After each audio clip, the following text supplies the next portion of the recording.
നമസ്കാരം, പ്രൈം ന്യൂസിലേക്ക് സ്വാഗതം. നോക്കാം തലക്കെട്ടുകൾ. കൂത്താട്ടുകുളം നഗരസഭയിൽ വീണ്ടും അവിശ്വാസ പ്രമേയം. നൽകിയത് നഗരസഭാ ചെയർപേഴ്സൺ, വൈസ് ചെയർമാൻ എന്നിവർക്കെതിരെ UDF. ഓഗസ്റ്റ് 5-ന് പ്രമേയം ചർച്ചയ്ക്ക്. കൂത്താട്ടുകുളത്ത് പൈനാപ്പിൾ തോട്ടത്തിൽ നിന്ന് പെരുമ്പാമ്പിനെ പിടികൂടി. പെരുമ്പാമ്പിനെ കണ്ടത് പൈനാപ്പിൾ തോട്ടത്തിൽ പണിയെടുത്തിരുന്ന അന്യസംസ്ഥാന തൊഴിലാളികൾ. ഫോറസ്റ്റ് അധികൃതരെത്തി പാമ്പിനെ പിടികൂടി.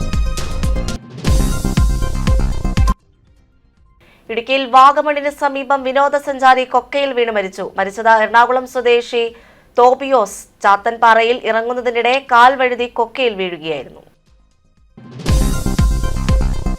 കൂത്താട്ടുകുളത്ത് സ്വകാര്യ വ്യക്തിയുടെ പൈനാപ്പിൾ തോട്ടത്തിൽ നിന്ന് പെരുമ്പാമ്പിനെ പിടികൂടി. പൈനാപ്പിൾ തോട്ടത്തിൽ പണിയെടുത്തിരുന്ന അന്യസംസ്ഥാന തൊഴിലാളികളാണ് പെരുമ്പാമ്പിനെ കണ്ടത്. തുടർന്ന് സമീപത്ത് തൊഴിലുറപ്പ് ജോലിയിൽ ഏർപ്പെട്ടുകൊണ്ടിരുന്ന സ്ത്രീകളെ അന്യസംസ്ഥാന തൊഴിലാളികൾ വിവരം അറിയിക്കുകയായിരുന്നു.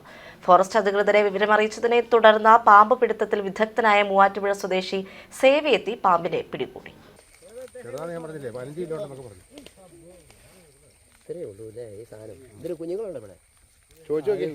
പ്രസവിക്കാറായില്ല. അതിന് കല്യാണം കഴിച്ചോന്ന് ചോദിക്കും. ഇതാണോ പെണ്ണ അറിയാൻ പറ്റുമോ?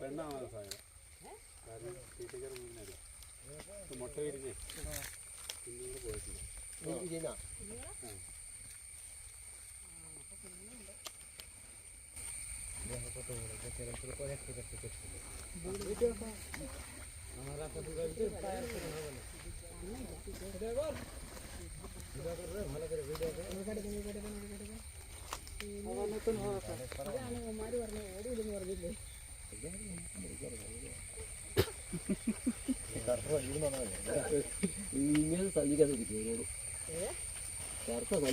ഇടുക്കി വാഗമണിന് സമീപം വിനോദസഞ്ചാരി കൊക്കയിൽ വീണ് മരിച്ചു. എറണാകുളം സ്വദേശി തോബിയാസ് ആണ് മരിച്ചത്. കാഞ്ഞാർ പുള്ളിക്കാനം വാഗമൺ റോഡിലെ ചാത്തൻപാറയിൽ നിന്നും കാൽ വഴുതിയാണ് തോബിയാസ് താഴേക്ക് വീണത്.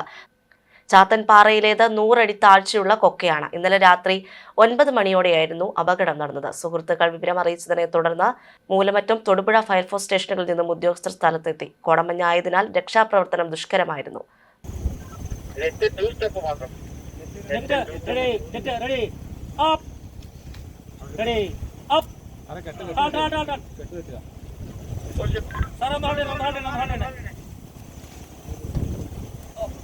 Ready, ready, up, ready, up. Ini double car ആണ്. Double car ആണ്. Number 3, ready, up, ready, up, ready, up, ready, up, ready, up, ready, halt.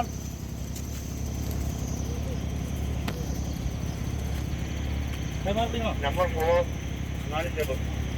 ready, up, ready, up. Koothattukulam നഗരസഭയിൽ വീണ്ടും അവിശ്വാസ പ്രമേയം. ഓഗസ്റ്റ് 5-ന് പ്രമേയം ചർച്ചയ്ക്ക് വയ്ക്കും. നഗരസഭാ ചെയർപേഴ്സൺ, വൈസ് ചെയർമാൻ എന്നിവർക്കെതിരെയാണ് UDF അവിശ്വാസ പ്രമേയം നൽകിയത്. നേരത്തെ നൽകിയ അവിശ്വാസ പ്രമേയം ചർച്ചയെടുക്കാനിരിക്കെ കൗൺസിലർ കലാരാജുവിനെ തട്ടിക്കൊണ്ടുപോയ സംഭവം വൻ വിവാദമായിരുന്നു. കൂത്താട്ടുകുളം നഗരസഭാ chairperson Vijaya Sivan, vice chairman Sunny Kuriakose എന്നിവർക്കെതിരെ 11 UDF അംഗങ്ങൾ ചേർന്ന് ഒപ്പിട്ട് അവിശ്വാസ പ്രമേയത്തിന് നോട്ടീസ് നൽകി. ഓഗസ്റ്റ് 5-ന് രാവിലെ 11-ന് ചെയർപേഴ്സണെതിരെയുള്ള പ്രമേയവും ഉച്ചകഴിഞ്ഞ് 3-ന് വൈസ് ചെയർമാനെതിരെയുള്ള പ്രമേയവും ചർച്ചയ്ക്കെടുക്കും. 25 അംഗ കൗൺസിലിന്റെ ഭരണം നടത്തുന്നത് CPM നേതൃത്വത്തിലാണ്. UDF 11 പേരും സ്വതന്ത്ര 1-ഉം LDF 13 പേരുമായിരുന്നു അംഗനില. എന്നാൽ 18-ന് നടന്ന സംഭവങ്ങളെ തുടർന്ന് LDFിലെ കലാരാജു, സ്വതന്ത്രനായ PG സുനിൽകുമാർ എന്നിവർ LDF ഭരണസമിതിക്ക് പൂർണ്ണമായും എതിരായി നിലപാടുകൾ എടുത്തു വരികയാണ്. ഇവരുടെ പിന്തുണയോടുകൂടി ലഭിക്കുമ്പോൾ അവിശ്വാസ പ്രമേയം വിജയിക്കുമെന്നാണ് UDF കരുതുന്നത്. ബുധനാഴ്ച UDF പാർലമെന്ററി പാർട്ടി യോഗം ചേർന്ന ശേഷമാണ് അവിശ്വാസ പ്രമേയത്തിന് നോട്ടീസ് നൽകിയത്. 5-ന് കൗൺസിൽ യോഗത്തിൽ നടക്കുന്ന ചർച്ചകളിൽ എങ്ങനെ പങ്കെടുക്കണമെന്നതും സ്വീകരിക്കേണ്ട തന്ത്രങ്ങൾ സംബന്ധിച്ചും UDF പാർലമെന്ററി പാർട്ടി യോഗത്തിൽ തീരുമാനങ്ങൾ എടുത്തിട്ടുണ്ട്. നിരണം തെക്കുംഭാഗം സെന്റ് മേരീസ് ചാപ്പലിന്റെയും സൺഡേ സ്കൂളിന്റെയും ശതോത്തര രജത ജൂബിലി ആഘോഷം നാളെയും മറ്റന്നാളുമായി നടക്കും. പുതിയതായി പണികഴിപ്പിച്ച മദ്ബാഹിയുടെയും കുരിശിൻ തൊട്ടിയുടെയും കൂദാശയും ഇതിനോടനുബന്ധിച്ച് നടക്കും. ശനിയാഴ്ച ഉച്ചകഴിഞ്ഞ് 3:30-ന് നിരണം വലിയ പള്ളിയിൽ നിന്നും ചാപ്പലിലേക്ക് ദീപശിഖ പ്രയാണം നടക്കും. 5 മണിക്ക് നടക്കുന്ന കൂദാശയ്ക്ക് ഓർത്തഡോക്സ് സഭ സുന്നഹദോസ് സെക്രട്ടറി ഡോക്ടർ യോഹനോൻ മാർ ക്രിസ്റ്റോസമോസ് മെത്രോപൊലീത്ത കാർമ്മികത്വം വഹിക്കും. ഞായറാഴ്ച രാവിലെ 7-ന് അട്ടപ്പാടി സെന്റ് തോമസ് ആശ്രമം സുപ്പീരിയർ ഫാദർ വർഗീസ് ജോസഫ് വിശുദ്ധ കുർബാനയ്ക്ക് നേതൃത്വം നൽകും. തുടർന്ന് സൺഡേ സ്കൂളിന്റെ ശതോത്തര രജത ജൂബിലിയും വിവിധ ആത്മീയ സംഘടനകളുടെയും വാർഷികവും നടക്കും. ജൂബിലി ആഘോഷം നിരണം ഗ്രാമപഞ്ചായത്ത് പ്രസിഡന്റ് അന്നമ്മ ജോർജ് ഉദ്ഘാടനം ചെയ്യും. നിരണം വലിയപള്ളി വികാരി ഫാദർ ഷിബു തോമസ് ആമ്പല്ലൂർ അധ്യക്ഷത വഹിക്കും. നിരണം വലിയപള്ളി സഹവികാരി ഫാദർ ജിതിൻ അലക്സ് മുഖ്യപ്രഭാഷണം നടത്തും. പരിപാടികളുടെ വിജയത്തിനായി Alexander Kurian, George Varghese, Cherian P Cherian, Jeemon Mohan Mattackal എന്നിവരുടെ നേതൃത്വത്തിൽ കമ്മിറ്റികൾ പ്രവർത്തിക്കുന്നു. പരിശുദ്ധ മാർത്തോമാസ്ലിയായുടെ പാദസ്പർശമേറ്റ ഈ പുണ്യഭൂമിയിൽ ഏകദേശം 125 വർഷക്കാലത്തിന് മുമ്പ് ആരംഭിച്ച ഒരു പ്രാർത്ഥനായോഗം, അതിൻ്റെ ആഭിമുഖ്യത്തിലുള്ള ഒരു സൺഡേ സ്കൂൾ, അതിൻ്റെ ശതോത്തര രജത ജൂബിലി ആഘോഷിക്കുകയാണ്. അതിനോടനുബന്ധിച്ച് ഒരു കുരിശടിയും ഒരു മധുബാഹായും നിർമ്മിക്കാൻ പ്രാർത്ഥനായോഗത്തിന് സാധിച്ചു. അതിൻ്റെ കൂദാശയാണ് നാളെ ശനിയാഴ്ച അഭിവന്യ ഡോക്ടർ യോഹനോൻ മാർത്തോമ മെത്രാപ്പോലീത്ത നിർവഹിക്കുന്നത്. തുടർന്ന് ഞായറാഴ്ച വിശുദ്ധ കുർബാന വർഗീസ് ജോസഫ് അച്ഛൻ നിർവഹിക്കുന്നതാണ്. ആ വലിയ ഒരു സുദിനത്തിൻ്റെ ആഹ്ലാദത്തിലാണ് ഈ നാട്ടുകാർ. പള്ളിമണിയും ശംഖുനാദവും വാങ്കുവിളിയും ഒന്നിച്ചു കേൾക്കുന്ന ഒരു സ്ഥലമായിട്ട് ഇത് മാറുകയാണ്. കടുത്തുരുത്തി മാന്നാർ പ്രദേശങ്ങളിൽ ഉച്ചയോടെയുണ്ടായ ചുഴലിക്കാറ്റിൽ മരം ഒടിഞ്ഞു വീണു. കാറ്റിന്റെ ശക്തിയിൽ ഒടിഞ്ഞ മരം വീണത് 2 പറമ്പിന് അപ്പുറം നിൽക്കുന്ന കൃഷിത്തോട്ടത്തിലേക്കെന്ന് നാട്ടുകാർ. കൃഷിപ്പണി ചെയ്തുകൊണ്ടിരുന്നവർ ഓടി രക്ഷപ്പെട്ടതിനാൽ വലിയ അപകടം ഒഴിവായി. ഒപ്പം തെങ്ങൊടിഞ്ഞ് 2 വീടുകൾക്കിടയിലേക്ക് വീണു. ആർക്കും പരിക്കില്ല. അതിഭയങ്കരമായിട്ട് കാറ്റ് വന്നിട്ട് തെങ്ങൊക്കെ ഒന്നിച്ച് റൗണ്ടായിട്ട് അടിയിൽ നിന്ന് വിട്ടുപോയി. ഒടിഞ്ഞു ട്വിസ്റ്റ് ചെയ്തതാണ് താഴെ. വീടുകാർക്ക് പരിക്കില്ലാതെ രക്ഷപ്പെട്ടു. അവിടെ ഒരു കുറ്റി ഉണ്ടായിരുന്നു. ആ കുറ്റിയിലത് കയറി ഇരുന്നുകൊണ്ട് മതിലും കൈയായിട്ട് പോയില്ല. 2:30 കഴിഞ്ഞപ്പോൾ നല്ല കൊടുങ്കാറ്റ് പോലെ ചുഴലിക്കാറ്റിൻ്റെ രീതിയിലാണ് ഇവിടെ അനുഭവപ്പെട്ടത്. കഴിഞ്ഞ ദിവസം സർവീസ് വയർ മാറിയ ഗോപകുമാറിൻ്റെ കണക്ഷൻ വയറിൻ്റെ മുകളിലേക്ക് കുബിക്കുട്ടൻ നായരുടെ പ്ലാവ് ഒടിഞ്ഞു വീഴുകയും അതിൽ ആളപായം ഉണ്ടാകാതെ കഷ്ടിച്ച് രക്ഷപ്പെടുകയും ചെയ്തു. ആ കാറ്റിന് തൊട്ട് മുമ്പ് ഞാൻ ഈ ഷെഡിൻ്റെ അവിടെ കൃഷിപ്പണി ചെയ്യിപ്പിക്കാനായിട്ട് ഇരിക്കുകയായിരുന്നു. ആ മഴ വന്നതോടുകൂടി ഞാൻ അവിടുന്ന് താഴത്തേക്ക് പോകുന്നതാണ്. ദേശീയ സുരക്ഷാ വാരാചരണത്തിന്റെ ഭാഗമായി Kerala electrical wireman and supervisors association Mallappally യൂണിറ്റും KSEBയും ചേർന്ന് സുരക്ഷാ ജാഗ്രതാ ക്ലാസ് സംഘടിപ്പിച്ചു. മല്ലപ്പള്ളി IMKM LP സ്കൂളിൽ നടത്തിയ ക്ലാസ് ഹെഡ്മാസ്റ്റർ GVK ജോൺ ഉദ്ഘാടനം ചെയ്തു. PTA പ്രസിഡന്റ് അർച്ചന മോഹൻ അധ്യക്ഷത വഹിച്ചു. KSEB sub engineer Sanjay Thomas class നയിച്ചു. അസോസിയേഷൻ സംസ്ഥാന ട്രഷറർ രതീഷ് VP, പത്തനംതിട്ട ജില്ലാ secretary Siju Varghese, Rajendran KG, Linoj K George, Binu Mathew, Sinu Varghese, Baiju Varkey എന്നിവർ സംസാരിച്ചു. മൊബൈൽ നമ്പറാണ് ഈ നമ്പർ 9456010101. മനസ്സിലായോ? ഈ നമ്പറിൽ വിളിച്ചു കഴിഞ്ഞാൽ KSEBയുടെ എമർജൻസി നമ്പറാണത്. എമർജൻസി കോൾ സെന്ററിലോട്ട് ഈ നമ്പർ ഫോർവേഡ് ചെയ്യും. അപ്പം ഞങ്ങൾക്ക് അറിയാൻ പറ്റും. ഇനി ഇത് കൂടാതെ വേറൊരു കോൾ സെന്റർ ഉണ്ട് KSEBക്ക്. അതിന്റെ നമ്പർ കുറച്ചുകൂടി മനസ്സിലാക്കാൻ സുഖമാണ്. 1912. എത്രയായിരുന്നു നമ്പർ? 1912. അതിൽ വിളിച്ചു പറഞ്ഞാൽ ഞങ്ങൾക്ക് കിട്ടും. ഇത് വലിയ നമ്പറായ കാരണം കൊണ്ട് നിങ്ങൾക്ക് ചിലപ്പോൾ ഓർമ്മിക്കാനായിട്ട് ബുദ്ധിമുട്ടായിരിക്കും. 1912 എന്ന് പറഞ്ഞ നമ്പർ 4 അക്കമുള്ളൂ. ആർക്കും ഓർത്തിരിക്കാം. അപ്പൊ എന്താ നമ്പർ? 1912. ശക്തമായ കാറ്റിൽ മരം കടപുഴകി വീണ വൈക്കം റോഡ് റെയിൽവേ സ്റ്റേഷനിൽ പാർക്ക് ചെയ്തിരുന്ന ബൈക്കുകൾ തകർന്നു. മഴയ്ക്കൊപ്പം വീശിയ ശക്തമായ കാറ്റിലാണ് തണൽ മരം വീണത്. റെയിൽവേ സ്റ്റേഷനിലെ പാർക്കിംഗ് സ്ഥലത്ത് പാർക്ക് ചെയ്തിരുന്ന ബൈക്കുകൾക്ക് മുകളിലേക്ക് മരം വീണതിനെ തുടർന്ന് 5 ബൈക്ക് പൂർണ്ണമായും 2 ബൈക്ക് ഭാഗികമായും തകർന്നു. റെയിൽവേ സ്റ്റേഷന്റെ ടിക്കറ്റ് കൗണ്ടറിന് സമീപത്ത് പാർക്ക് ചെയ്തിരുന്ന ബൈക്കുകളാണ് തകർന്നത്. റെയിൽവേ ഉദ്യോഗസ്ഥർ സ്ഥലത്തെത്തി മരം മുറിച്ചു നീക്കുന്നതിനാവശ്യമായ നടപടികൾ സ്വീകരിച്ചു.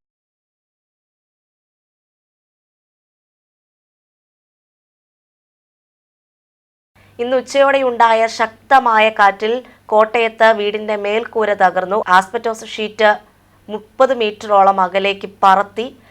പാത്താമുട്ടം പാരമ്പാറ പാറയിൽ PI ബിജുവിന്റെ വീടാണ് കാറ്റത്ത് നശിച്ചത്. ഈ സമയം 20 വയസ്സുള്ള മകൾ ബിയാമോൾ വീടിനുള്ളിൽ ഉണ്ടായിരുന്നു. ഓടി രക്ഷപ്പെടുകയായിരുന്നു. അപായമൊന്നും സംഭവിച്ചിട്ടില്ല.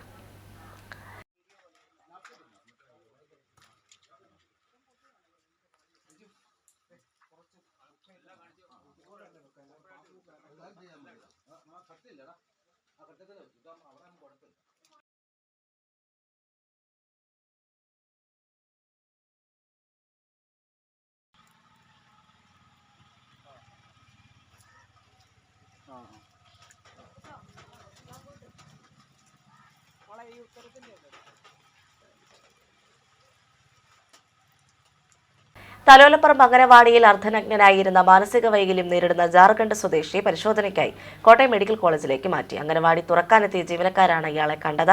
കരയത്തുംകുന്ന് പള്ളിക്ക് സമീപമുള്ള അംഗനവാടിയിൽ രാവിലെ 9:30 മണിയോടെയാണ് സംഭവം നടന്നത്. തലോലപ്പറമ്പ് പോലീസ് സ്ഥലത്തെത്തിയാണ് യുവാവിനെ ആംബുലൻസിൽ പരിശോധനയ്ക്കായി കോട്ടയം മെഡിക്കൽ കോളേജിലേക്ക് മാറ്റിയത്. പുതിയ കലയത്തുംകുന്ന് കല്ലുങ്കൽ റെയിൽവേ ഗേറ്റിന് സമീപം താമസമില്ലാത്ത വീട്ടിൽ യുവാവിനെ ഇന്നലെ മുതൽ കണ്ടതായി നാട്ടുകാർ പറയുന്നു.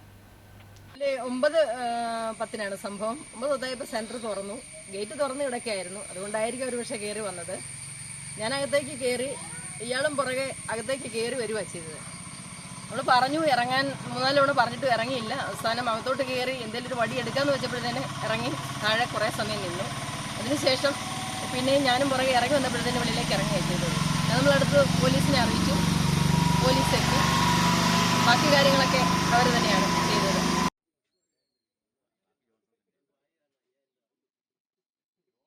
ശക്തമായ മഴയിൽ വീടിന്റെ സംരക്ഷണ ഭിത്തി ഇടിഞ്ഞ വീട് അപകടാവസ്ഥയിൽ. ചുരുളി ആൽപ്പാറ കൈനിക്കുന്നേൽ ജോസഫിന്റെ വീടാണ് ശക്തമായ മഴയിൽ സംരക്ഷണ ഭിത്തി ഇടിഞ്ഞ് അപകടാവസ്ഥയിലായത്. കഴിഞ്ഞ ദിവസമുണ്ടായ ശക്തമായ മഴയിലാണ് വീടിന്റെ സംരക്ഷണ ഭിത്തി ഇടിഞ്ഞ് അപകടാവസ്ഥയിലായത്. കഞ്ഞിക്കുഴി പഞ്ചായത്തിൽ ചുരുളി ആൽപ്പാറ കൈനിക്കുന്നേൽ ജോസഫിന്റെ വീടാണ് അപകടാവസ്ഥയിലായത്. സംരക്ഷണ ഭിത്തിയുടെ ബാക്കി ഭാഗം ഏത് നിമിഷവും നിലംപൊത്താവുന്ന അവസ്ഥയിലാണ്. ഈ പെരയുടെ സംരക്ഷണ ഭിത്തി ആണ് ഇപ്പോൾ ഇടിഞ്ഞു പോയേക്കുന്നത്. 40-40 വർഷക്കാലമായിട്ട് ഞങ്ങളിവിടെ താമസിച്ചുകൊണ്ടിരിക്കുന്നത്. ഇന്ന് ആദ്യമായിട്ടാണ് ഇതുപോലെ ഒരു വെള്ളപ്പൊക്കവും മഴയും ഉണ്ടായത്. ആ മഴയത്ത് ഉച്ചയോടുകൂടിയാണ് ഈ സംഭവം നടന്നേക്കുന്നത്. ഭയങ്കരമായ ഒച്ചയോടുകൂടി ഇത് സംഭവിക്കുകയില്ല. തുടർന്ന് ഇങ്ങോട്ടുള്ള സംരക്ഷണ ഭിത്തിയും അപകടത്തിലാണ് നിൽക്കുന്നത്. അടിയന്തരമായിട്ട് പെരയും കാര്യങ്ങളും എല്ലാം വളരെ അപകടത്തിലായിപ്പോൾ നിലനിൽക്കുന്നത്. റോഡിൻ്റെ ഈ സംരക്ഷണ ഭിത്തി ബാക്കിയും കൂടെ ഇടിയേണ്ട രീതി അടിയന്തരമായിട്ട് ഞങ്ങളെ സഹായിക്കണം. 4 അംഗ കുടുംബം താമസിക്കുന്ന വീട്ടിൽ ജോസഫിന്റെ ഭാര്യ നിത്യരോഗിയുമാണ്. സാമ്പത്തികമായി പിന്നാക്കം നിൽക്കുന്ന കുടുംബത്തിന് സർക്കാരിന്റെ ഭാഗത്തു നിന്നും അടിയന്തര സഹായം ഉണ്ടാകണമെന്നാണ് കുടുംബത്തിന്റെ ആവശ്യം. ദൃശ്യ ന്യൂസ്, ഇടുക്കി. ചങ്ങനാശ്ശേരി നന്മ മാർക്കറ്റിനെയും AC റോഡിനെയും ബന്ധിപ്പിക്കുന്ന 5 വിളക്ക് പണ്ടകശാല മനക്കച്ചിറ റോഡിന്റെ സ്ഥലം ഏറ്റെടുക്കുന്നതിനുള്ള നടപടികൾ അവസാന ഘട്ടത്തിലേക്ക് കടക്കുന്നു. പോത്തോട് മുതൽ പണ്ടകശാല പാലം വരെ റോഡിന്റെ ഇരുഭാഗത്തു നിന്നുമായി ഏറ്റെടുക്കേണ്ട സ്ഥലങ്ങളുടെ എസ്റ്റിമേറ്റ് നടപടികൾ ഉടനെ ആരംഭിക്കും. എസ്റ്റിമേറ്റ് അനുസരിച്ച് പൊതുമരാമത്ത് വകുപ്പ് തയ്യാറാക്കുന്ന ഡീറ്റെയിൽ വാലുവേഷൻ റിപ്പോർട്ട് കളക്ടർക്ക് സമർപ്പിക്കും. ഏറ്റെടുക്കേണ്ട സ്ഥലവും ഉടമകൾക്ക് കൈമാറേണ്ട തുകയും റിപ്പോർട്ടിലുണ്ടാകും. കളക്ടർ റിപ്പോർട്ട് അംഗീകരിച്ച് ഫിനാൻസ് കമ്മിറ്റിക്ക് കൈമാറും. ഫിനാൻസ് കമ്മിറ്റി പരിശോധിച്ച തുക അനുവദിക്കണം. തുടർന്ന് തഹസിൽദാർ സ്ഥലം ഏറ്റെടുത്ത് പൊതുമരാമത്ത് വകുപ്പിന് കൈമാറും. 5 വിളക്ക് മുതൽ മനക്കച്ചിറ ഭാഗം വരെയുള്ള 1.5 കിലോമീറ്റർ ദൂരം വരുന്ന റോഡ് വികസന പദ്ധതിയാണിത്. സ്ഥലപരിമിതിയുള്ള 150 മീറ്റർ ദൂരത്തെ റോഡ് ഏറ്റെടുക്കൽ നടപടികളാണ് ആരംഭിക്കുന്നത്. 2024 റോഡ് വികസനത്തിന് ഭൂമി ഏറ്റെടുക്കുന്നതിനായി സർക്കാർ വിജ്ഞാപനം പുറത്തിറക്കിയിരുന്നു. കോട്ടയം ജില്ലാ പഞ്ചായത്ത് ഡിവിഷൻ വിഭജനം പൂർത്തിയാക്കി കരട് വിജ്ഞാപനം പുറത്തിറങ്ങിയതോടെ പരാതികളും ഉയരുന്നു. എരുമേലി, പൂഞ്ഞാർ ഡിവിഷനുകളെക്കുറിച്ചാണ് പ്രധാനമായും പരാതികൾ വരുന്നത്. ജില്ലാ പഞ്ചായത്ത് എരുമേലി ഡിവിഷൻ കാഞ്ഞിരപ്പള്ളി, പൂഞ്ഞാർ നിയോജക ഡിവിഷനുകളിലായി വിഭജിക്കപ്പെട്ടെന്നാണ് പരാതി. വെള്ളാവൂർ, മണിമല പഞ്ചായത്ത് ഭാഗങ്ങൾ കൂടി കൂട്ടിച്ചേർക്കപ്പെട്ടതോടെ ഡിവിഷൻ്റെ ഘടന തന്നെ മാറി. മുൻപ് എരുമേലി ബ്ലോക്ക് ഡിവിഷനും അതിനോട് ചേർന്ന് കിടക്കുന്നതുമായ ചേനപ്പാടി, മുക്കൂട്ടുതറ, എരുമേലി, കോരുത്തോട്, പുഞ്ചവയൽ, പൊന്തൻപുഴ എന്നിവയായിരുന്നു എരുമേലി ഡിവിഷൻ. എന്നാൽ ഇപ്പോൾ പുനർനിർണയിച്ചതോടെ പുലിക്കുന്ന് ബ്ലോക്ക് ഡിവിഷൻ രൂപീകരിച്ച് കോരുത്തോടിൻ്റെ പകുതി ഭാഗങ്ങളും പുഞ്ചവയലും അതിനോട് ചേർക്കുകയും മുണ്ടക്കയം ജില്ലാ പഞ്ചായത്ത് ഡിവിഷൻ്റെ ഭാഗമാക്കുകയും ചെയ്തു. ചേനപ്പാടി ബ്ലോക്ക് കാഞ്ഞിരപ്പള്ളിയുടെ ഭാഗമായി. അതേസമയം എരുമേലി മേഖലയുമായി നേരിട്ട് ബന്ധമില്ലാത്തതും കാഞ്ഞിരപ്പള്ളി നിയോജകമണ്ഡലത്തിൻ്റെ ഭാഗവുമായ മണിമല, പൊന്തൻപുഴ തുടങ്ങിയ ബ്ലോക്കുകൾ എരുമേലി ജില്ലാ പഞ്ചായത്ത് ഡിവിഷനിലേക്ക് ചേർത്തു. ഒപ്പം എരുമേലി, മുക്കുടുത്തറ, കോരുത്തോടിൻ്റെ പകുതി ഭാഗങ്ങൾ എന്നിവയും ചേർന്നതാണ് പുനർനിർണയിച്ച എരുമേലി ഡിവിഷൻ. ശബരിമലയുടെ കവാടവും ശബരിമല ഗ്രീൻഫീൽഡ് വിമാനത്താവളം, ശബരി റെയിൽവേ തുടങ്ങിയ വികസന ഡിവിഷൻ്റെ പ്രസക്തി നഷ്ടപ്പെടുന്നതാണ് ഡിവിഷൻ പുനർനിർണയവും എന്നതാണ് ആക്ഷേപം. Drishya news, Erumely. Prime news പൂർണ്ണമാവുന്നു. നമസ്കാരം.